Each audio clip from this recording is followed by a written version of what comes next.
Hi friends, welcome back to my channel. ಹೇಗಿದ್ದೀರಾ ಎಲ್ಲರೂ ಚೆನ್ನಾಗಿದ್ದೀರಾ ಅಂತ ಅಂದ್ಕೊಳ್ತೀನಿ. ಸೊ ಇವತ್ತು ಸಂಜೆಯಿಂದ ನಾನು ವ್ಲಾಗ್ನ ಶುರು ಮಾಡ್ತಾ ಇದ್ದೀನಿ. ಹೋಗಿ ದೀಪ ಹಚ್ಚಬೇಕಾಗಿತ್ತು, ಬಟ್ ಪಾಪು ಯಾಕೋ ಮಲ್ಕೊಳ್ಳೋದಕ್ಕೆ ತುಂಬಾ ಹಠ ಮಾಡ್ತಾಯಿದ್ಲು. ಜೋಕಾಲಿ ಬೇರೆ ಮೇಲ್ಗಡೆ ಇತ್ತು. ಸರಿ, ಪಾಪುನ ಸೋಫಾ ಮೇಲೆ ಮಲಗಿಸ್ಬಿಟ್ಟು ಜೋಕಾಲಿನ ತೊಗೊಂಡು ಬಂದು ಇಲ್ಲಿ ಹ್ಯಾಂಗ್ ಮಾಡಿ ಇವಾಗ ಪಾಪುನ ಮಲಗಿಸ್ತಾ ಇದ್ದೀನಿ. ನಾನು ಏನು ಮಾಡ್ತೀನಿ ಅಂತಂದರೆ, ಎಲ್ಲಿ ಹೋದರೂ ಕೂಡ ಜೋಕಾಲಿ ಮೇಲ್ಗಡೆ ಹೋದರೆ ಮೇಲ್ಗಡೆ ತೊಗೊಂಡು ಹೋಗ್ತೀನಿ. ಇಲ್ಲಿ ಹಾಲ್ ಹತ್ರ ಬಂದರೆ ಹಾಲಲ್ಲಿ ಜೋಕಾಲಿ ತೊಗೊಂಬಂದು ಈ ರೀತಿಯಾಗಿ ವಿಂಡೋಸ್ಗೆ ಹಾಕ್ಬಿಟ್ಟು ಪಾಪುಗೆ ಮಲಗಿಸ್ಬಿಡ್ತೀನಿ. ಬಟ್ ಅವತ್ತೇನೋ ಗೊತ್ತಿಲ್ಲ, ನನಗೆ ಪಾಪು ಅಳ್ತಾ ಇದ್ದಿದ್ದ ಕಾರಣ ಸುಮಾರು ಹೊತ್ತು ನಾನೇ ನಿದ್ದೆ ಮಾಡಿಸೋಣ ಅಂತ ಟ್ರೈ ಮಾಡಿದೆ. ಬಟ್ ಆಮೇಲೆ ಅವಳು ತುಂಬ ಹಠ ಮಾಡ್ತಾ ಇದ್ದಿದ್ದಕ್ಕೆ ಸರಿ ತಾಳು ಹೋಗಿ ತೊಗೊಂಬಂದ್ಬಿಡೋಣ ಅಂತ ಅಂದ್ಬಿಟ್ಟು ಕೊನೆಗೆ ಹೋಗಿ ತೊಗೊಂಡು ಬಂದೆ. ಸೊ ಎಷ್ಟೇ ಏನೇ ಮಾಡಿದ್ರು ನಾನು ತೊಡೆ ಮೇಲೆ ಹಾಕಿ ಮಲ್ಸೋಣ ಅಂತ ಅಂದ್ಕೊಂಡ್ರು ಮಲ್ಕೊಳ್ಲಿಲ್ಲ. ಕೊನೆಗೆ ಅವಳಿಗೆ ಜೋಕಾಲಿನೇ ಬೇಕಾಯಿತು. ಇನ್ನು ಪಾಪು ಕೂಡ ಮಲ್ಕೊಂಡ್ಳು. ಅಪ್ಪುಗೆ ಅಂತ ನಾನು ಈ ಒಂದು ಬೆಡ್ಶೀಟ್ನ ಆರ್ಡರ್ ಮಾಡಿದ್ದೆ. ಅದು ನೋಡಿದ್ರೆ ತುಂಬಾ ತೆಳುವು ಬಂದುಬಿಟ್ಟಿತ್ತು. ಮತ್ತು ಅಷ್ಟೊಂದು ಕೊಟ್ಟು ಈ ಒಂದು ಬೆಡ್ಶೀಟ್ ತೊಗೋಬೇಕು ಅಂತ ಏನು ಅನಿಸ್ಲಿಲ್ಲ ನನಗೆ. ಹಾಗಾಗಿ ಸರಿ ರಿಟರ್ನ್ ಮಾಡೋಣ ಅಂತ ಅಂದ್ಬಿಟ್ಟು ಮಾಡ್ತಾಯಿದ್ದೆ. ಇವಾಗೆಲ್ಲ ಗೊತ್ತೇ ಇರುತ್ತೆ, ಗ್ಲೋ ಬೆಡ್ಶೀಟ್ ಅಂತೆಲ್ಲ ಸಿಗ್ತಾನೆ ಇರುತ್ತೆ. ಅಮೆಝಾನ್, ಫ್ಲಿಪ್ಕಾರ್ಟ್ ಮತ್ತು ಮೀಶೋನಲ್ಲೆಲ್ಲ ಸಿಗುತ್ತೆ. ನಾನು ಅಮೆಝಾನಲ್ಲಿ ಆರ್ಡರ್ ಮಾಡ್ಕೊಂಡಿದ್ದು. ಬಟ್ ಅದೇ ಫಸ್ಟೇ ಹೇಳ್ದಾಗೆ ತುಂಬಾ ತೆಳು ಇತ್ತು. ಅಷ್ಟು ಚಳಿ ತಡೆಯುತ್ತೆ ಬೆಡ್ಶೀಟ್ ಹೊತ್ಕೊಂಡಾಗ ಅಂತ ಕೂಡ ಇರಲಿಲ್ಲ. ಸೊ ಹಾಗಾಗಿ ನಾನೇನು ಮಾಡಿದೆ, ರಿಟರ್ನ್ ಹಾಕ್ಬಿಡೋಣ, ಅಪ್ಪುಗೆ ಬೇರೆ ತಕ್ಕೊಡೋಣ ಅಂತ ಅಂದ್ಬಿಟ್ಟು ಆಮೇಲೆ ಅದನ್ನು ರಿಟರ್ನ್ ಹಾಕಿದ್ದಾಯಿತು. ಇನ್ನು ಹಾಲೆಲ್ಲ ನೋಡ್ಬೋದು ಯಾವ ರೀತಿಯಾಗಿದೆ ಅಂತ. ಪಾಪು ಅಳ್ತಾ ಇದ್ದಿದ್ದಕ್ಕೆ ನಾನು ಅವಳದು ಪಿಲ್ಲೋ ತೊಗೊಳ್ಳೋದು, ಫೀಡಿಂಗ್ ಮಾಡಿಸೋದು, ಆಮೇಲೆ ಪಾಪುನ ಇಲ್ಲೇ ಸೋಫಾ ಮೇಲೆ ಮಲಗಿಸೋಣ ಅಂತ ಅಂದ್ಬಿಟ್ಟು ಅವಳದೇನಿದೆ ಕ್ಯಾರಿ ಬ್ಯಾಗ್ ಅದನ್ನು ಹಾಸ್ಬಿಟ್ಟು ಮಲಗಿಸ್ತೀನಿ. ಎಲ್ಲ ಥರನೂ ಟ್ರೈ ಮಾಡಿದೆ, ಬಟ್ ಅವಳು ಮಲ್ಕೊತಾನೇ ಇರಲಿಲ್ವಲ್ಲ. ಕೊನೆಗೆ ಇದೇ ಥರ ಹಾಲೆಲ್ಲ ಅಂಡಿದೆ ಸ್ವಲ್ಪ. ಇನ್ನು ಅಪ್ಪನೂ ಕೂಡ ಸಂಜೆ ಹಾಲು ಕುಡ್ದವನು ರಸ್ ತಿಂದ್ಬಿಟ್ಟು ಒಂದು ಸ್ವಲ್ಪ ಕಾರ್ಪೆಟ್ ಮೇಲೆಲ್ಲ ಉದುರಿಸ್ಬಿಟ್ಟಿದ್ದ. ಆವಾಗಲೇ ಕ್ಲೀನ್ ಮಾಡಿಬಿಟ್ರೆ ಅದೊಂದು ನೀಟಾಗಿ ಕ್ಲೀನಾಗಿ ಇರುತ್ತೆ. ಇಲ್ಲ ಅಂತ ಅಂದರೆ ಅದೇ ಸೀಮೆ ಹುಳು ಅಂತ ಹೇಳ್ತಾರಲ್ಲ, ಅದೆಲ್ಲ ಬಂದರೂ ಕೂಡ ಕಾಣೋದೇ ಇಲ್ಲ ಆ ಕಾರ್ಪೆಟ್ ಮೇಲೆ. ಹಾಗಾಗಿ ಆವಾಗಿಂದವಾಗ ಕ್ಲೀನ್ ಮಾಡಿಬಿಡೋಣ ಅಂತ ಮಾಡಿದ್ದಾಯಿತು. ಇನ್ನು ಅಪ್ಪು ಅಂತೂ ಒಂದು ಬೆಡ್ಶೀಟ್ ಇಟ್ಕೊಂಡು ಪಾಪುದು ಅಲ್ಲಿ ಇಲ್ಲಿ ಹೆಂಗೆ ಮಾಡಿ ಫೋಲ್ಡ್ ಮಾಡ್ತಾಯಿದ್ದಾನೆ ನೋಡ್ಬೋದು. ಅವನಿಗೆ ಮರ್ಚೋದಕ್ಕೆ ಬರೋಲ್ಲ ಅಷ್ಟು ಈಸಿಯಾಗಿ, ಬಟ್ ಹೇಗೋ ಏನೋ ಟ್ರೈ ಮಾಡಿ ಕೊನೆಗೆ ಮರ್ಚ್ದ. ನನಗೂ ಕೂಡ ಅದು ಇಷ್ಟ ಆಯಿತು. ಹಾಗಾಗಿ ಅದೊಂದು ವಿಡಿಯೋ ಕ್ಲಿಪ್ಪಿಂಗ್ ಏನು ರೆಕಾರ್ಡ್ ಆಗಿತ್ತು ಅದನ್ನು ಹಾಗೆ ಶೇರ್ ಮಾಡಿಕೊಂಡೆ. ನೋಡ್ಬೋದು ಎಷ್ಟು ಚೆನ್ನಾಗಿ ಮರ್ಚಿದ್ದಾನೆ ಅಂತ ಅಂದ್ಬಿಟ್ಟು. ಇನ್ನು ಪಾಪನು ಕೂಡ ಮಲಗಿದ್ಲಲ್ಲ, ನಾನು ಅಡುಗೆ ಕೆಲಸ ಕೂಡ ಮಾಡ್ಕೊಂಬಿಡೋಣ ಅಂತ ಅಂದ್ಕೊಂಡೆ. ಇವತ್ತು ಪಡ್ಡು ಹಾಗೆಯೇ ಚಟ್ನಿ ಮಾಡೋಣ ಅಂತ ಅಂದ್ಕೊಂಡಿದ್ದೀನಿ. ಯಾಕೆಂದರೆ ಬೆಳಗ್ಗೆ ನಾನು ದೋಸೆ ಹಾಕ್ಕೊಂಡಿದ್ದೆ. ಇನ್ನು ಮತ್ತೆ ನಾಳೆಗೆ ನಾಡಿದ್ದಕ್ಕೆ ಅಂತ ದೋಸೆ ಹಿಟ್ಟು ಹಾಗೆ ಇಟ್ಟರೆ ಅದು ಚೆನ್ನಾಗಿರಲ್ಲ ಅಂತ ಅಂದ್ಬಿಟ್ಟು ಪಡ್ಡು ಮಾಡಿಬಿಡೋಣ, ಜೀವನ್ ಕೂಡ ಕೇಳ್ತಿದ್ರಲ್ಲ ಅಂತ ಅಂದ್ಬಿಟ್ಟು ಹಾಗೆ ಅಂದ್ಕೊಂಡಿದ್ದೀನಿ. ಇನ್ನು ಅಪ್ಪುಗಂತೂ ಪಡ್ಡು, ದೋಸೆ, ಇಡ್ಲಿ, ಚಪಾತಿ ಈ ಥರ ಎಲ್ಲ ಮಾಡಿದ್ರೆ ತುಂಬ ಇಷ್ಟ ಅಂತಲೇ ಹೇಳ್ಬೋದು. ಆಮೇಲೆ ಸುಮಾರು ಜನ ಕೇಳ್ತಾ ಇರ್ತೀರಾ, ನೀವು ಇವಾಗ ಪಥ್ಯದೂಟ ತಿಂತಾ ಇಲ್ವಾ ಅಂತ ಅಂದ್ಬಿಟ್ಟು. ಪಥ್ಯದೂಟ ನಾನು ಫಸ್ಟೇ ಹೇಳಿದ್ದೀನಿ ನಿಮಗೆ, ಎರಡೆರಡು ಅಡುಗೆ ನಂಗೆ ಮಾಡ್ಕೊಳಕ್ಕಾಗ್ತಿಲ್ಲ. ಟೈಮ್ ಇದ್ದರೆ ಆರಾಮಾಗಿ ಆಗೋಗ್ಬಿಡುತ್ತೆ, ಬಟ್ ಟೈಮ್ ಇಲ್ದಲೇ ಇರೋವಾಗ ನಿಜವಾಗ್ಲೂ ಆಗಲ್ಲ. ಪಾಪು ಕೂಡ ಒಂದೊಂದು ಸರಿ ಅಳ್ತಾ ಇರ್ತಾಳೆ, ಅವಳ ಕಡೆನೂ ಕೂಡ ನಾನು ನೋಡ್ಕೋಬೇಕು. ಹಾಗಾಗಿ ನಾನು ಮನೆಯಲ್ಲಿ ಏನು ಅಡುಗೆ ಮಾಡ್ತೀನಿ, ಜೀವನ್ ಅವ್ರಿಗೆಲ್ಲ ಏನಾಗುತ್ತೆ ಅದೇ ಅಡುಗೆನೇ ನಾನು ತಿಂತೀನಿ. ಖಾರ ಎಲ್ಲ ಕಡಿಮೆ ಮಾಡಿದ್ದೀನಿ ಅಂತಲೇ ಹೇಳ್ಬೋದು. ಅದು ಬಿಟ್ಟರೆ ನಾರ್ಮಲಾಗಿ ಮನೇಲಿ ಏನು ಅಡುಗೆ ಮಾಡ್ತೀವಿ ಅದನ್ನೇ ತಿಂತಾಯಿದ್ದೀನಿ. ಪಥ್ಯದ ಅಡುಗೆ ಅಂತ ಸಪ್ರೇಟಾಗಿ ಏನೂ ಮಾಡ್ಕೊಳ್ತಾ ಇಲ್ಲ. ಇನ್ನು ಅಮ್ಮನ ಮನೆಗೆ ಹೋಗಿದ್ದೆ ಅಲ್ಲ, ಆಗ ಅಲ್ಲಿ ಸೊಪ್ಪೆಲ್ಲ ಮಾರ್ಕೊಂಡು ಬಂದಿದ್ರು ಅಂತ ಅಂದ್ಬಿಟ್ಟು ತೊಗೊಂಡಿದ್ದೆ ಒಂದಷ್ಟು ಕಟ್ಗಳು. ಹಾಗಾಗಿ ಅದನ್ನೆಲ್ಲ ಅಲ್ಲಿಂದನೇ ಬಿಡಿಸ್ಕೊಂಡು ತೊಗೊಂಡು ಬಂದುಬಿಟ್ಟಿದ್ದೆ. ಯಾವಾಗ ಬೇಕೋ ಆವಾಗವಾಗ ಸ್ವಲ್ಪ ಸೊಪ್ಪನ್ನ ತೊಗೊಂಡು ಅದರಲ್ಲಿ ಪಲ್ಯ ಮಾಡಿಕೊಂಡು ತಿನ್ನೋಣ ಅಂತ ಅಂದ್ಬಿಟ್ಟು. ಸೊ ಇದು ಒಂಥರ ಒಳ್ಳೆಯದೇ ಅಂತ ಅನ್ನಿಸ್ತು. ಯಾಕಂದರೆ ಮನೆಯಲ್ಲಿ ಸೊಪ್ಪೆಲ್ಲ ಬಿಡಿಸಿ ಎತ್ತಿಟ್ಕೊಂಡು ಬಿಟ್ಟಿದ್ರೆ ಯಾವಾಗ ಬೇಕೋ ಆವಾಗ ಆರಾಮಾಗಿ ಸೊಪ್ಪಿನ ಪಲ್ಯ ಮಾಡಿಕೊಂಡು ತಿನ್ಬೋದಲ್ವ. ಟೇಸ್ಟ್ ವೈಸ್ ಕೂಡ ತುಂಬಾ ಚೆನ್ನಾಗಿರುತ್ತೆ, ಇಷ್ಟ ಆಗುತ್ತೆ ನನಗೆ. ಸೊ ಹಾಗಾಗಿ ಈ ರೀತಿಯಾಗಿ ಮಧ್ಯಾಹ್ನ ಮಾಡ್ಕೊಂಡಿದ್ದೆ ಸೊಪ್ಪಿನ ಪಲ್ಯ. ಇನ್ನು ಸಂಜೆಗೆ ನಾನು ಮುಂಚೆನೇ ಹೇಳ್ದಾಗೆ ಪಡ್ಡು ಮಾಡೋಣ ಅಂತ ಅಂದ್ಬಿಟ್ಟು ಪಡ್ಡು ಮಾಡ್ತಾಯಿದ್ದೀನಿ. ಜೀವನ್ ಕೂಡ ಪೂಜೆ ಎಲ್ಲ ಮಾಡಿಬಿಟ್ಟು ಬಂದರು. ನನಗೆ ಪ್ರತಿದಿನ ಪೂಜೆ ಮಾಡೋದಕ್ಕಾಗಲಿಲ್ಲ ಅಂತಂದರೆ ನಾನು ಜೀವನ್ಗೆ ಹೇಳ್ಬಿಡ್ತೀನಿ, ನನಗಿವತ್ತು ದೀಪ ಹಚ್ಚೋದಕ್ಕಾಗಲ್ಲ, ನೀವೇ ದೀಪ ಹಚ್ಬಿಡಿ, ಪೂಜೆ ಮಾಡಿಬಿಡಿ ಅಂತ. ಸೊ ಜೀವನೇ ಪೂಜೆ ಮಾಡ್ತಾರೆ. ಇನ್ನು ಇವಾಗ ಪಡ್ಡು ಹಾಕ್ಬಿಟ್ಟು ಫಸ್ಟಿಗೆ ಅಪ್ಪಗೆ ಕೊಟ್ಬಿಟ್ರೆ ಅವನು ಆರಾಮಾಗಿ ಪಡ್ಡು ತಿಂದ್ಬಿಟ್ಟು ಅದಾದಮೇಲೆ ಅವನಿಗೆ ಒಂದು ಸ್ವಲ್ಪ ಬರೆಯೋದೆಲ್ಲ ಇದೆ, ಅದನ್ನು ಬರೆಸ್ತೀನಿ. ಅಂದರೆ ಪ್ರತಿದಿನ ಅವನಿಗೊಂಥರ ರೂಟೀನ್ ಮಾಡಿಬಿಟ್ಟಿದ್ದೀನಿ. ಮತ್ತೆ ಮರ್ತೋಗ್ತಾನೆ ಅವನು ಅನ್ನೋದಕ್ಕೋಸ್ಕರ ಅಷ್ಟೇ, ಬಿಟ್ಟರೆ ಇನ್ನೇನಿಲ್ಲ. ಪ್ರತಿದಿನ ಅವ್ನು ಬರೀಬೇಕು. ನಾನು ಏನೆಲ್ಲ ಹೇಳ್ತೀನಿ ಅದನ್ನೆಲ್ಲನೂ. ಇನ್ನು ಅವನು ಒಂದು ಪಾಡಿಗೆ ಅವ್ನು ಬರೀತಿದ್ದ. ಇನ್ನು ನಾನು ಮತ್ತು ಜೀವನ್ ಹೀಗೆ ಮಾತಾಡಿಕೊಂಡು ಪಡ್ಡು ಮಾಡ್ತಾಯಿದ್ದೆ. ಇನ್ನು ಜೀವನ್ ಏನು ಚಟ್ನಿ ಮಾಡಬೇಕು, ಕಾಯಿ ಚಟ್ನಿ, ಅದನ್ನು ಮಾಡಿದ್ರು.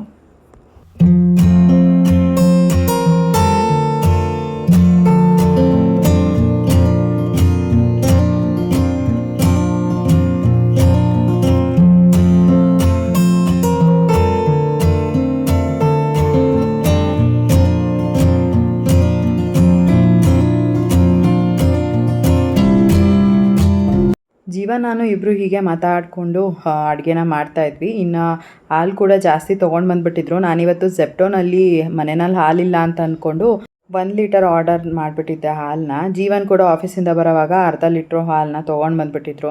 ಸುಮ್ಮನೆ ಯಾಕೆ ಹಾಗೆ ಫ್ರಿಜ್ಜಲ್ಲಿ ಇಟ್ರೂ ಕೂಡ ಅದು ನಾಳೆಗೆಲ್ಲ ಹಾಳಾಗಿಬಿಡುತ್ತೆ ಅಂತ ಅಂದ್ಬಿಟ್ಟು ನಾನು ಏನು ಮಧ್ಯಾಹ್ನ ತರಿಸಿದ್ದೆ ಆಲ್ರೆಡಿ 1 ಲೀಟ್ರ್ ಹಾಲು, ಅದನ್ನು ಬಿಸಿ ಮಾಡೋಣ ಅಂತ ಅಂದ್ಬಿಟ್ಟು ಇಟ್ಟಿದ್ದೆ.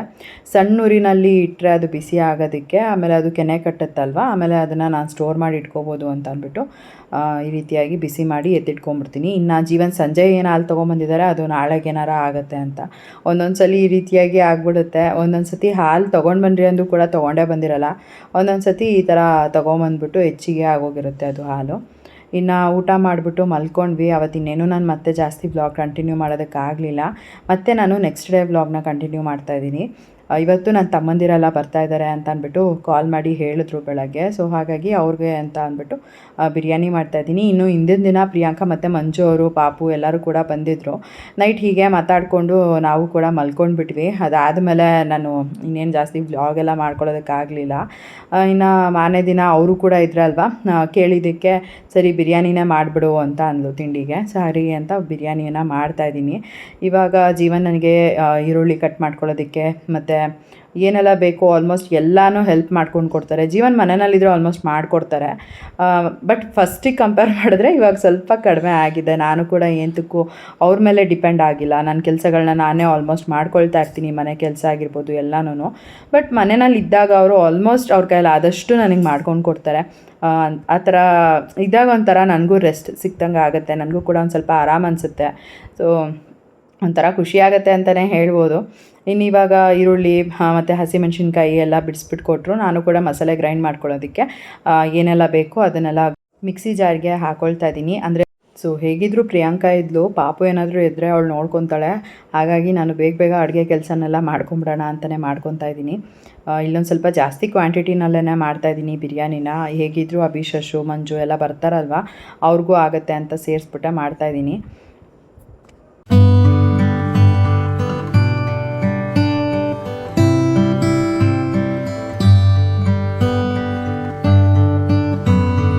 ಲಾಸ್ಟ್ 1-2 ವ್ಲಾಗ್ನಲ್ಲಿ ನನ್ನ ಸಬ್ಸ್ಕ್ರೈಬರ್ ಒಬ್ಬರು ಕಮೆಂಟ್ ಮಾಡಿದರು. ಏನಂತ ಅಂದರೆ, ನನಗೂ ಕೂಡ ಚಿಕ್ಕ ಪಾಪು ಇದೆ, ಬ್ರೆಸ್ಟ್ ಮಿಲ್ಕ್ ಸಪ್ಲೈ ತುಂಬ ಕಡಿಮೆ ಇದೆ, ನೀವು ಯಾವುದೆಲ್ಲ ಫುಡ್ ರೂಟೀನ್ ಫಾಲೋ ಮಾಡ್ತಾಯಿದ್ದೀರಾ ಬ್ರೆಸ್ಟ್ ಮಿಲ್ಕ್ ಹೆಚ್ಚು ಮಾಡ್ಕೊಳ್ಳೋದಕ್ಕೆ, ಅದನ್ನು ಶೇರ್ ಮಾಡ್ಕೊಳ್ಳಿ ಅಂತ ಹೇಳ್ತಾಯಿದ್ರಿ. ಸರಿ ಆಯಿತು, ಈ ಒಂದು ವ್ಲಾಗಲ್ಲೇ ಅದನ್ನು ತಿಳಿಸೋಣ ಅಂತ ಅಂದ್ಬಿಟ್ಟು ತಿಳಿಸ್ತಾ ಇದ್ದೀನಿ.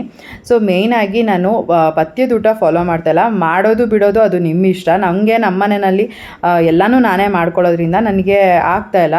ಸೊ ದಟ್ ನಾನು ಏನು ಫಾಲೋ ಮಾಡ್ತಾಯಿದ್ದೀನಿ ಅಂತ ಅಂದರೆ, ಫಸ್ಟಿಗೆ ನಾನು ಎಲ್ಲ ಅಡುಗೆಗಳಲ್ಲೂ ಎಷ್ಟಾಗುತ್ತೋ ಅಷ್ಟು ಬೆಳ್ಳುಳ್ಳಿನ ಯೂಸ್ ಮಾಡ್ತೀನಿ. ಸೊ ಪ್ರತಿನಿತ್ಯ ಅಡುಗೆಗಳಲ್ಲಿ ಅಂದರೆ ಸಾಂಬಾರಾಗಿರ್ಬೋದು ಅಥವಾ ಏನೇ ಒಂದು ಮಾಡಿಕೊಂಡ್ರು ನಾನು ಆದಷ್ಟು ಬೆಳ್ಳುಳ್ಳಿನ ಯೂಸ್ ಮಾಡ್ಕೊಳ್ತೀನಿ. ಇನ್ನು ಅದನ್ನು ಬಿಟ್ಟರೆ ಮೆಂತ್ಯ ಜೀರಿಗೆ ನೀರನ್ನ ಕುಡಿತೀನಿ. ಅದು ಕೂಡ ಬ್ರೆಸ್ಟ್ ಮಿಲ್ಕ್ ಹೆಚ್ಚಾಗೋದಕ್ಕೆ ತುಂಬಾ ಹೆಲ್ಪ್ ಆಗುತ್ತೆ. ಇನ್ನು ನೆಕ್ಸ್ಟು ಸೊಪ್ಪುಗಳು ಅಂದರೆ ಈ ಮೆಂತ್ಯ ಸೊಪ್ಪಾಗಿರ್ಬೋದು, ಆಮೇಲೆ ಸಬ್ಸಿಗೆ ಸೊಪ್ಪನ್ನಾಗಿರ್ಬೋದು, ವಾರದಲ್ಲಿ 2 ಸಲ ಆದ್ರೂ ನಾನು ಪಕ್ಕ ಮಾಡೇ ಮಾಡ್ತೀನಿ. ಸೊಪ್ಪೇನಾದರೂ ಜಾಸ್ತಿ ಇದೆ ಅಂತ ಅಂದರೆ ಒಂದೊಂದು ಸರಿ 3-4 ಸರಿ ಆದರೂ ಆಗೇ ಬಿಡುತ್ತೆ ಅಂತ ಹೇಳ್ಬೋದು. ಅಟ್ಲೀಸ್ಟ್ 1 ಟೈಮ್ ಆದರೂ ಸೊಪ್ಪು ತಿನ್ನೋದ್ರಿಂದ ತುಂಬಾ ಹೆಲ್ಪ್ ಆಗುತ್ತೆ ಅನ್ನೋದಕ್ಕೋಸ್ಕರ ಬ್ರೆಸ್ಟ್ ಮಿಲ್ಕ್ ಇನ್ಕ್ರೀಸ್ ಮಾಡ್ಕೊಳ್ಳೋದಕ್ಕೆ ನಾನು ಸೊಪ್ಪನ್ನು ತಿಂತೀನಿ. ಜೊತೆಗೆ ಆರೋಗ್ಯಕ್ಕೂ ಕೂಡ ನನಗೂ ಒಳ್ಳೆಯದಲ್ವಾ, ಹಾಗಾಗಿ. ಇನ್ನು ನೆಕ್ಸ್ಟು ನಾನು ಡ್ರೈ ಫ್ರೂಟ್ಸ್ನ ತಿಂತೀರಾ ಅಂತ ಕೇಳ್ತಾಯಿದ್ರು ಒಂದಷ್ಟು ಜನ. ನಾನು ಖಂಡಿತ ತಿಂತೀನಿ ಡ್ರೈ ಫ್ರೂಟ್ಸು. ಈ ಆಲ್ಮಂಡ್ ಆಗಿರ್ಬೋದು, ಆಮೇಲೆ ಖರ್ಜೂರ, ಆಮೇಲೆ ದ್ರಾಕ್ಷಿ, ಇದನ್ನು ನಾನು ತಿಂತೀನಿ. ಇನ್ನು ಅದು ಬಿಟ್ಟರೆ ನಾನು ತುಂಬ ಇಷ್ಟಪಟ್ಟು ಯಾವುದು ಡ್ರೈ ಫ್ರೂಟ್ಸ್ನ ತಿನ್ನಲ್ಲ. ರೆಗ್ಯುಲರಾಗಿ ತಿನ್ನೋದು ಅಂದರೆ ಇದು. ಇನ್ನು ಅದು ಬಿಟ್ಟರೆ ನೀವು ಸನ್ಫ್ಲವರ್ ಸೀಡ್ಸು, ಪಂಪ್ಕಿನ್ ಸೀಡ್ಸು ಇದನ್ನೆಲ್ಲ ತಿನ್ಬೋದಾ ಅಂತ ಕೇಳ್ಬಿಡ್ತೀನಿ. ಬಟ್ ನಾನಂತೂ ಖಂಡಿತ ತಿಂತೀನಿ. ಸೊ ಎಲ್ಲ ಫುಡ್ ರೂಟೀನು ಫಾಲೋ ಮಾಡ್ತಾಯಿದ್ದೀವಿ, ಆದರೂ ಕೂಡ ಬ್ರೆಸ್ಟ್ ಮಿಲ್ಕ್ ಇನ್ಕ್ರೀಸ್ ಆಗ್ತಿಲ್ಲ ಅಂತಂದರೆ ಒನ್ಸ್ ಡಾಕ್ಟರ್ನ ಕನ್ಸಲ್ಟ್ ಮಾಡಿ. ಅವರು ನಿಮಗೆ ಟ್ಯಾಬ್ಲೆಟ್ಸ್ ಎಲ್ಲ ಕೊಡ್ತಾರೆ. ಸೊ ದಟ್ ಅಲ್ಲಿಂದನೂ ಕೂಡ ನಿಮಗೆ ಹೆಲ್ಪ್ ಆಗುತ್ತೆ ಒಂದು ಸ್ವಲ್ಪ ಬ್ರೆಸ್ಟ್ ಮಿಲ್ಕ್ ಇನ್ಕ್ರೀಸ್ ಆಗೋದಕ್ಕೆ. ಆ್ಯಂಡ್ ನನಗೆ ಕೂಡ ಡಾಕ್ಟರ್ ಒಂದು ಟ್ಯಾಬ್ಲೆಟ್ ಕೊಟ್ಟಿದ್ದಾರೆ ಎವ್ರಿ ಡೇ ತೊಗೊಳ್ಳೋದಕ್ಕೆ. ಅದರಿಂದನೂ ಕೂಡ ನನಗೆ ಬ್ರೆಸ್ಟ್ ಮಿಲ್ಕ್ ಇನ್ಕ್ರೀಸ್ ಆಗೋದಕ್ಕೆ ಹೆಲ್ಪ್ ಆಗಿದೆ ಅಂತಲೇ ಹೇಳ್ಬೋದು. ಆದಷ್ಟು ನೀವು ರಿಲ್ಯಾಕ್ಸ್ ಆಗಿರಿ, ಸ್ಟ್ರೆಸ್ ಮಾಡ್ಕೊಳ್ಬೇಡಿ, ಆರಾಮಾಗಿರಿ. ಯಾವ್ದು ಹೆಂಗೆ ಇರಲಿ, ಏನೇ ಆಗಲಿ ನಮ್ಮ ಮಗುಗೆ ನಾವೇ ಆಗಬೇಕು. ಸೊ ನಮ್ಮನ್ನೇ ನಂಬ್ಕೊಂಡಿರುತ್ತೆ ಅದು. ಆದಷ್ಟು ನಾವು ಸ್ಟ್ರೆಸ್ ಫ್ರೀಯಾಗಿ ಇದ್ದರೆ ಎಲ್ಲನೂ ಚೆನ್ನಾಗಿರುತ್ತೆ. ಜಾಸ್ತಿ ಟೆನ್ಷನ್ ಮಾಡಿಕೊಂಡ್ರು ಕೂಡ ಒಂದೊಂದು ಸಲ ಬ್ರೆಸ್ಟ್ ಮಿಲ್ಕ್ ಸಪ್ಲೈ ಕಡಿಮೆ ಆಗುತ್ತೆ ಅಂತಲೂ ಹೇಳ್ತಾರೆ. ಆದಷ್ಟು ಆರಾಮಾಗಿರಿ, ಊಟ ಚೆನ್ನಾಗಿ ಮಾಡಿ, ನಿದ್ದೆ ಚೆನ್ನಾಗಿ ಮಾಡಿ. ಅದಾದಮೇಲೆ ಇನ್ನೂ ಏನಾದರೂ ಪ್ರಾಬ್ಲಮ್ ಅಂತ ಅಂದರೆ ಬೆಸ್ಟ್ ಡಾಕ್ಟರ್ನ ಕನ್ಸಲ್ಟ್ ಮಾಡಿ ಅಷ್ಟೇ. ಸೊ ನನಗೆ ಗೊತ್ತಿರೋ ಮಟ್ಟಿಗೆ ನಾನು ಹೇಳಿದ್ದೀನಿ. ನನಗೆ ಜಾಸ್ತಿ ನಾನು ಫುಡ್ ರೂಟೀನಲ್ಲಿ ಫಾಲೋ ಮಾಡ್ತೀನಿ, ಅದು ಬಿಟ್ಟರೆ ಆರಾಮಾಗಿರ್ತೀನಿ. ಇಷ್ಟೇ ನಾನು ಫಾಲೋ ಮಾಡೋ ಅಂಥದ್ದು. ಜಾಸ್ತಿ ಯಾವುದನ್ನು ಕೂಡ ತಲೆ ಕೆಡಿಸ್ಕೊಳ್ಳಲ್ಲ, ಆರಾಮಾಗಿರ್ತೀನಿ. ನಾನೇನು ಫಾಲೋ ಮಾಡ್ತೀನಿ ಅದನ್ನು ನಾನು ನಿಮ್ಮ ಜೊತೆ ಶೇರ್ ಮಾಡ್ಕೊಂಡಿದ್ದೀನಿ. ಇನ್ನು ನಮ್ಮ ಮನೆಗೆ ಗೆಸ್ಟೆಲ್ಲ ಬಂದಿದ್ದರು ಅಲ್ವಾ, ಅವ್ರಿಗೆಲ್ಲ ಊಟ ಬಡಿಸ್ಬಿಟ್ಟು ಕೊಟ್ಟೆ. ಅಭಿ ಶಶು ಇಬ್ಬರು ಕೂಡ ಮನೆಯಿಂದನೇ ಊಟ ಮಾಡ್ಕೊಂಬಂದಿದ್ದೀವಿ, ಇನ್ನೂ ಅದೇ ಕರಗಿಲ್ಲ ಬೇಡ ಅಂತ ಅಂದ್ಬಿಟ್ಟು ಹೇಳಿದ್ರು. ಆಮೇಲೆ ಸ್ವಲ್ಪ ಹೊತ್ತು ಆದಮೇಲೆ ತಿಂತೀವಿ ಅಂತ.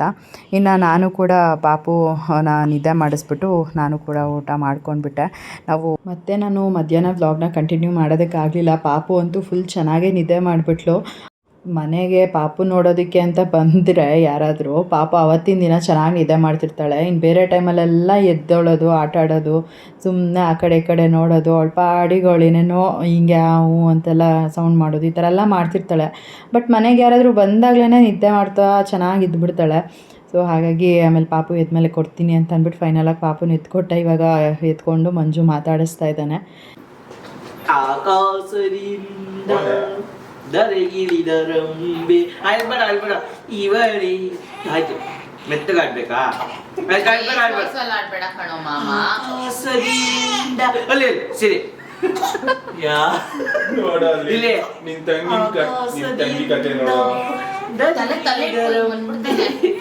ಇವಳಿ ಇವಳಿ ಚಂದನದ ಗೊಂಬೆ ಅಳ್ಬೇಡ ಸಿರಿ ಅಳ್ಬೇಡ ಸಿರಿ ಅಳ್ಬ್ಯಾಡ್ಕಣೆ ಅಳ್ಬ್ಯಾಡ್ಕಣೆ ಸಿರಿ ಅಳ್ಬ್ಯಾಡ್ಕಣೆ ಹಂಗಾಲಮ್ಮ ಒಡಾಡ ಹಂಗಾಲಮ್ಮ ಒಡಾಡ.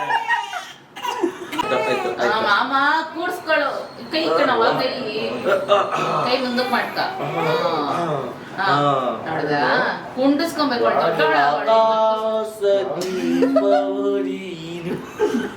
ನಿನ್ನ ಕಂಡಾಗ ಸಂತೋಷವೇನು.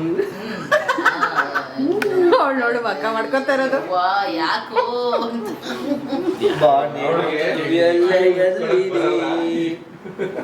ಎಲ್ಲೋ ಹಳೆ ಹಳೆ ಸಾಂಗ್ ಕೇಳ್ಬಿಟ್ಟು ಅವನ ಅಪ್ಪಾಜಿ ಕುತ್ಕೊಂಡು ಬರೀ ಹಳೆ ಸಾಂಗ್ ಆಡ್ತಾವ. ಹೇಳು ಆಯ್ತು ಹೇಳು. ಅಷ್ಟೇ ಗೊತ್ತಿರೋದು, ಹಳೇದು ಯಾವುದು ಗೊತ್ತಿಲ್ಲ. ಸಾಂಗ್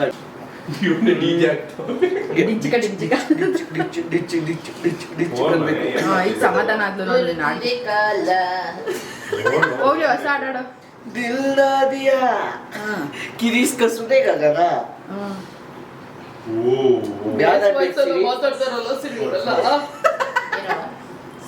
ಸಿರಿ ಯಾವ ಸಾಂಗ್ ಆಡ್ಬೇಕು? ಸಿರಿ ಫುಟ್ಬಾಲ್ ಆಡ್ದೆ, ಫುಟ್ಬಾಲು ಸಿರಿ ಫುಟ್ಬಾಲು. ಅಣ್ಣಯ್ಯ ಅಣ್ಣಯ್ಯ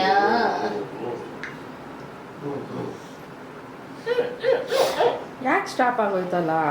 ಏನೋ ಬಡ್ಕೊತಾ ಇತ್ತಲ್ಲ ಇಲ್ಲಿ. ಚಿನ್ನಾರಿ ಚೆಲುವಮ್ಮ ಯಾವ ಸಾಂಗ್ ಆಡ್ದೆ ಸಿರಿ? ಜೋ ಲಾಲಿ ಜೋ ಹಂಗೆ ಮನೆಗೆ ನೋಡ್ಬೇಕು.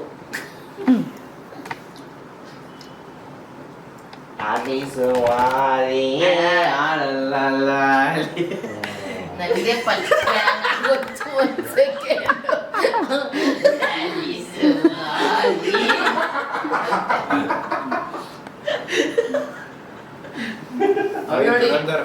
ಬಿಟ್ಟು ಬಿಡೋ ನನ್ನ ಅಂತ.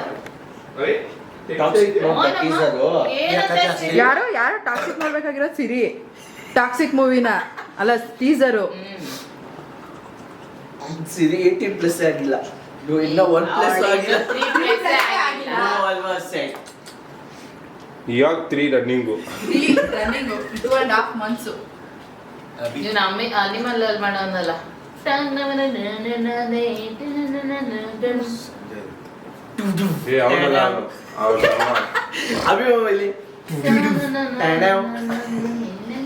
ಏನ್ ಬೇಕು ಮನೆ ನಿಂಗೆ? ಲೈಟ್ ಬೇಕಾ?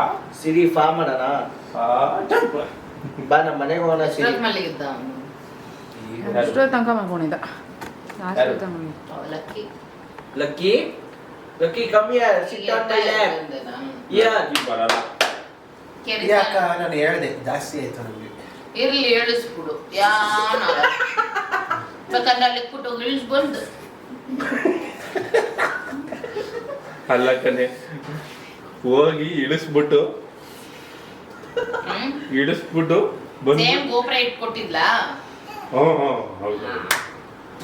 ನೀನು ಹೇಳ್ದಷ್ಟು ಹಾಕಿರೋದ ನಾನು ಏನು ಮನೆ ಏನ್ ಬೇಕು ನಿಂಗೆ? ಇಟ್ಟಿರೋದು ನಮ್ಮ ಮನೇಲಿ ಯಾರಿಗೂ ಸಾಕಲ್ಲ. ಏನ್ ನಾವು ಬಂದಿದ್ ಮಕ್ಳು ನೋಡಕ್ಕೆ ಎಲ್ಲಿ ಇಬ್ರು ಮಕ್ಳು ಮಲ್ಕೊಂಡ್ರೆ ನಾವೇ ಮಾಡೋಣ. ಸೆಕೆಂಡ್ ಅಲ್ಲೇ ಇತ್ತು. ಅದಕ್ಕೆ ದುರಂಧರ್ ಇದೆಯಂತ ಇದ್ರಲ್ಲಿ ಹಂಗೆ ಇತ್ತು ಅಲ್ವಾ ಸೆಕೆಂಡ್ ಶಶು? ಫಿಲಂ ಟ್ರೈಲರ್ ಏ ಶಶು, ಹಂಗೆ ಅನ್ಸುತ್ತಾನೆ. ಏನ್ ಹಿಂಗಾಗೋಯ್ತಲ್ಲ ತಲೆ ಸ್ವಲ್ಪ ಚಾಪೆ ಹೊತ್ತು ಇಬ್ರು ಈ ರೇಂಜಿಗೆ ನಿದ್ದೆ ಹೊಡಿತಾರಲ್ಲ. ಒಂದ್ ಸ್ವಲ್ಪ ಹೊತ್ತು ನಾವೇ ಸಿಗ್ತಿದ್ವಿ. ಇಲ್ಲ ಇವತ್ತೇ ಅವ್ರು ಆಕ್ಚುಲಿ ಅಷ್ಟೋ ತನಕ ಮಲ್ಕೊಂಡಿದ್ದು. ಸಿರಿಮಾ ಫ್ರೇಮ್ ಸಿರಿ ಮಾಡಿ ಮಹಾಲಕ್ಷ್ಮಿ ಸಿರಿ ಸುಮ್ಮನಿರೆ ಸಿರಿ ಮಹಾಲಕ್ಷ್ಮಿ ಲಕ್ಕಿ? ಓನು ಸಿರಿಮಾ ಎಲ್ಲ ಸುಮ್ಮನೆ ಓಕೆ ದಟ್ಸ್ ಓಕೆ ಫೈನ್ ಹಿಂಗಿಟ್ಕೊಚ್ಚಿತ್ತು. ಒಬ್ಬಳೇ ಒಬ್ಬಳೇ ಸಿರಿ ಮಗಳು ನಮಗೊಬ್ಬಳೇ. ನಿನ್ ವಾಯ್ಸು ಏನ್ ಕೇಳಿಸ್ಕೊಂಡು ಅಲ್ಲಿ ತಿರುಗಿದ ಒಬ್ಬಳೆ ಇನ್ನು ನಾನು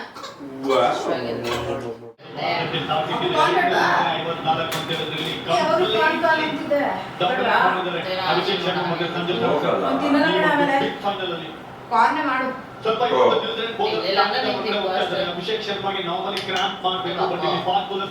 ಸಂಜೆ ಎಲ್ಲರೂ ಹೀಗೆ ಮ್ಯಾಚ್ ನೋಡ್ತಾ ಕೂತ್ಕೊಂಡಿದ್ವಿ.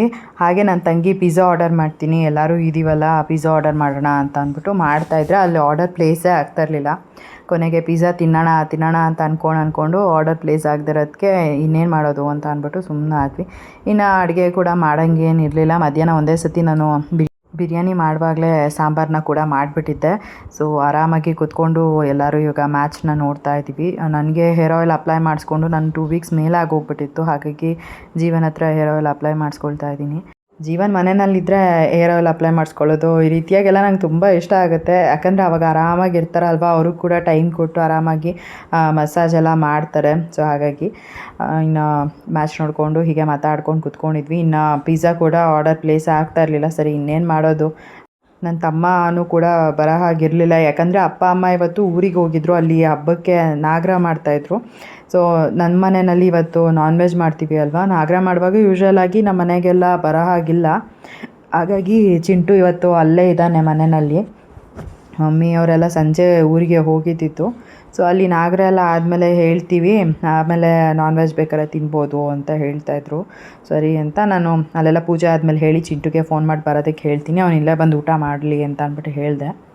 ಆಮೇಲೆ ಪಪ್ಪನೂ ಕೂಡ ಒಂದು 8 ಗಂಟೆ ಹಾಗೆ ಕಾಲ್ ಮಾಡಿಬಿಟ್ಟು ಪೂಜೆ ಎಲ್ಲ ಆಯಿತು, ಚಿಂಟುಗೆ ಫೋನ್ ಮಾಡಿ ಹೇಳು ಅಂತ ಹೇಳಿದ್ರು. ಸರಿ ಅಂತ ಫೋನ್ ಮಾಡಿ ಚಿಂಟುಗೆ ಬರೋದಕ್ಕೆ ಹೇಳಿದೆ. ಹಾಗೆ ಬರ್ತಾ ಮೊಟ್ಟೆ ಕೂಡ ಬೇಕಾಗಿತ್ತು, ಮೊಟ್ಟೆನೂ ಕೂಡ ತರಿಸ್ಕೊಂಡೆ. ಸೊ ಈ ಥರ ಏನಾದ್ರು ಬೇಕು ಅಂತಂದಾಗ ಅವ್ನಿಗೆ ಹೇಳಿಬಿಟ್ರೆ ಅವನೇ ತೊಗೊಂಬರ್ತಾನೆ. ನಾನು ತುಂಬ ಕಡಿಮೆ ನಾವು ಹೊರಗಡೆ ಹೋಗೋದು. ಜೀವನ್ಗೆ ಹೇಳ್ಬಿಡ್ತೀನಿ. ಬಟ್ ಹೇಗಿದ್ರು ಮನೆ ಹತ್ರದಿಂದನೇ ಬರೋದಲ್ವಾ, ಹಾಗಾಗಿ ಅವನಿಗೆ ಹೇಳಿದೆ, ಅವನು ತೊಗೊಂಬಂದ್ಬಿಟ್ಟ. ಇವಾಗ ಊಟ ಎಲ್ಲರಿಗೂ ಕೂಡ ಬಡಿಸ್ಕೊಟ್ಟು ಎಲ್ಲರೂ ಊಟ ಮಾಡಿಬಿಟ್ಟು ಒಂದು ಸ್ವಲ್ಪ ಹೊತ್ತು ಮ್ಯಾಚ್ ನೋಡ್ಕೊಂಡು ಕೂತ್ಕೊಂಡಿದ್ರು. ಅದಾದಮೇಲೆ ಮನೆಗೆ ಹೊರಡ್ತಾ ಇದ್ದಾರೆ. ಮನೆಗೆ ಹೊರಡೋವಾಗ್ಲೇ 9:30 ಆಗಿತ್ತು. ಆಮೇಲೆ ನಾನು ಕೂಡ ಇನ್ನವ್ರು ಹೊರಟ ಮೇಲೆ ಒಂದು ಸ್ವಲ್ಪ ಹೊತ್ತು ನಾನು ರಾಣಿ ಎಲ್ಲ ಕೂತ್ಕೊಂಡು ಮಾತಾಡ್ತಾ ಇದ್ವಿ. ಅದಾದಮೇಲೆ ಚಿಂಟುನೂ ಕೂಡ ಹೊರಟ, ನಾನು ಕೂಡ ಹೊರಡ್ತೀನಿ ಮನೆಗೆ ಅಂತ ಅಂದ್ಬಿಟ್ಟು. ಈ ರೀತಿಯಾಗಿ ಆಯಿತು. ಎಲ್ಲರೂ ಹೊರಟ ಮೇಲೆ ಅಂತೂ ಫುಲ್ಲು ಮನೆ ಖಾಲಿ. ರಾಣಿನ ಇವತ್ತಿಲ್ಲ ಅಂತ ಅಂದ್ಬಿಟ್ಟು ಅವಳೊಬ್ಳನ್ನ ಉಳಿಸ್ಕೊಂಡೆ. ಲಕ್ಕಿನೂ ಕೂಡ ಇರ್ತಾನೆ ಅಲ್ವಾ ಒಂದು ಖುಷಿಗೆ. ಸೊ ಅವರು ಕೂಡ ಇದ್ದರು. ಈ ರೀತಿಯಾಗಿ ಇತ್ತು. ಇವತ್ತು ಸಂಡೇ ಅಂತೂ ತುಂಬ ಚೆನ್ನಾಗಿತ್ತು ಅಂತ ಹೇಳ್ಬೋದು. ಅಂದರೆ ನಾವು ಎಕ್ಸ್ಪೆಕ್ಟೇ ಮಾಡಿರಲಿಲ್ಲ ಇವತ್ತು ಅಭಿ, ಶಶು, ಮಂಜು ಎಲ್ಲ ಬರ್ತಾರೆ ಅಂತ. ಬೆಳಗ್ಗೆ ಕಾಲ್ ಮಾಡಿಬಿಟ್ಟು ಬರ್ತೀವಿ ಅಂತ ಹೇಳಿದ್ರಲ್ಲ, ಸರಿ ಆಯಿತು ಬನ್ನಿ ಅಂತ ಅಂದ್ಬಿಟ್ಟು ಬಂದಿದ್ದಾಯಿತು ಅವ್ರ ಕೊನೆಗೆ. ಸೊ ಈ ರೀತಿಯಾಗಿತ್ತು. ಆಲ್ಮೋಸ್ಟ್ ಒಂದು ಮೂವಿ ನೋಡಿದ್ವಿ, ಅದಾದಮೇಲೆ ಮ್ಯಾಚ್ ನೋಡಿದ್ವಿ, ಹೀಗೆ ಮಾತಾಡ್ಕೊಂಡು ಕೂತ್ಕೊಂಡಿದ್ವಿ. ತುಂಬ ಚೆನ್ನಾಗಿ ಟೈಮ್ ಪಾಸ್ ಆಯಿತು. ಮಧ್ಯದಲ್ಲಿ ಏನು ಅಂತಂದರೆ ಮಕ್ಕಳು ಮಲ್ಕೊಂಡ್ಬಿಟ್ಟಿದ್ರಲ್ವ, ಸೊ ಆವಾಗ ಅವ್ರು ಪಾಪು ನೋಡೋದಕ್ಕೆ ಅಂತ ಬಂದಿದ್ದು. ಬಟ್ ನೋಡಿದ್ರೆ ಲಕ್ಕಿನೂ ಮಲ್ಕೊಂಡ್ಬಿಟ್ಟಿದ್ದ, ಸಿರಿನೂ ಮಲ್ಕೊಂಡ್ಬಿಟ್ಟಿದ್ಲು. ಅಲ್ಲಿ ಸ್ವಲ್ಪ ಅವರಿಗೆ ಬೇಜಾರಾಯಿತು, ಇದೇನಪ್ಪ ಅಂತ ಅಂದ್ಬಿಟ್ಟು. ಅದಾದಮೇಲೆ ನಾನೇ ಪಾಪುನ ಎತ್ಬಿಟ್ಟು ಕೊಟ್ಟೆ. ಆಮೇಲೆ ಚೆನ್ನಾಗಿ ಆಟ ಆಡ್ಕೊಂಡು ಖುಷಿಯಾಗಿ ಇದ್ದರು. ಆಮೇಲೆ ಪಾಪನೂ ಕೂಡ ಆರಾಮಾಗಿ ನಿದ್ದೆ ಮಾಡಿಬಿಟ್ಲು. ಇನ್ನು ಸಿರಿ ಏನು ಅಂದರೆ ಜಾಸ್ತಿ ಅವಳು ಎದ್ದೇಳಲ್ಲ. ಲಕ್ಕಿ ಚೆನ್ನಾಗಿ ಇವಾಗ ಎಲ್ಲರ ಜೊತೆ ಆಟ ಆಡ್ತಾನೆ ಖುಷಿಯಾಗಿ. ಅವನ್ನ ಆಟಾಡ್ಸೋಕ್ಕೆ ಎಲ್ಲರಿಗೂ ಇಷ್ಟ ಆಗುತ್ತೆ. ಸಿರಿ ಏನು ಅಂತ ಅಂದರೆ ಅವಳಿಗೆ ಕರೆಕ್ಟ್ 1 ಅವರ್ ಅಷ್ಟೇ ಅವಳು ಎದ್ದಿರೋದು. ಅದಾದಮೇಲೆ ಮತ್ತೆ ಹತ್ತಿದ ತಕ್ಷಣ ಫೀಡಿಂಗ್ ತೊಗೊಂಡು ಮಲ್ಕೊಂಡ್ಬಿಡ್ತಾಳೆ ಅಷ್ಟೇ. ಅವಳು ಮತ್ತೆ ಮಲ್ಕೊಂಡ್ರೆ 1-2 ಅವರ್ ಆರಾಮಾಗಿ ನಿದ್ದೆ ಮಾಡಿಬಿಡ್ತಾಳೆ. ಇನ್ನು ಲಕ್ಕಿ ಜೊತೆ ಅಂದರೆ ಆರಾಮಾಗಿ ಆಟ ಆಡ್ಕೊಂಡಿರ್ಬೋದು ಅನ್ನೋ ಚೆನ್ನಾಗಿ ರಿಯಾಕ್ಟ್ ಮಾಡ್ತಾನೆ, ನಗ್ತಾನೆ, ಎಲ್ಲ ಮಾಡ್ತಿರ್ತಾನೆ. ಸೊ ಒಂಥರ ಖುಷಿ ಆಗುತ್ತೆ ಅವನ್ನ ಆಟಾಡ್ಸೋದಕ್ಕೆ. ಸೊ ಎಲ್ಲರೂ ಇವಾಗ ಮನೆಗೆ ಹೊರಡ್ತಾ ಇದ್ದಾರೆ. ಟೈಮ್ ಆಗಲಿ 9:30 ಬೇರೆ ಆಗಿತ್ತು. ಆಮೇಲೆ ಕ್ಯಾಬ್ ಬೇರೆ ಬುಕ್ ಮಾಡಿಕೊಂಡು ಅವರು ಕೂಡ ಹೊರಟರು. ತುಂಬ ಲೇಟಾಗಿ ಹೋಗ್ಬಿಟ್ರೆ ಆಮೇಲೆ ಕ್ಯಾಬ್ ಕೂಡ ಸಿಗೋಲ್ಲ ಒಂದೊಂದು ಸತಿ ನಮ್ಮ ಮನೆಯಿಂದ ಹೋಗೋದಕ್ಕೆ. ಸರಿ ಅಂತ 9:30ಗೆ ಬುಕ್ ಮಾಡಿಕೊಂಡು ಹೊರಟರು. ಸೊ ಇವತ್ತಿನ ಒಂದು ವಿಡಿಯೋನ ಕೂಡ ನಾನು ಇಲ್ಲಿಗೆ ಎಂಡ್ ಮಾಡ್ತೀನಿ. ಇವತ್ತಿನ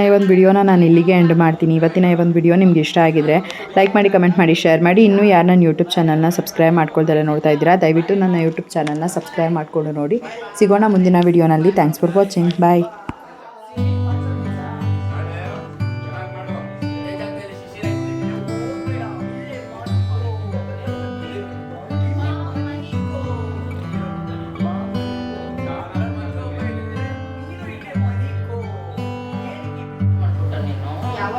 Slow yorker ಇದೆ, slow boxer ಇದೆ, slow leg ball